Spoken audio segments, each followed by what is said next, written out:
14 বছর পুলিশ মন্ত্রী, আর চোরেদের রানীর নাম হচ্ছে মমতা ব্যানার্জি। যে যত চুরি করবে, ভোট চুরি হতে পারে, কয়লা চুরি হতে পারে, গরু পাচার হতে পারে, পাথর চুরি হতে পারে, গাড়ি থেকে তোলা হতে পারে।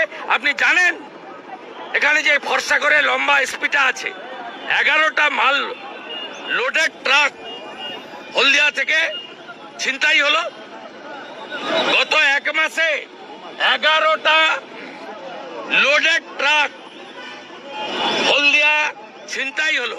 আপনারা এই খবর রাখেন না, করেনও না।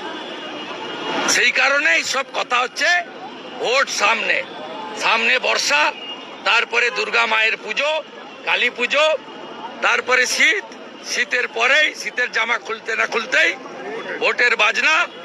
এবং গতবারে এই জেলা মমতাকে হারিয়েছে, এবারে গোটা বাংলা ওনাকে প্রাক্তন করবে। সবাই ready, no vote to Mamata.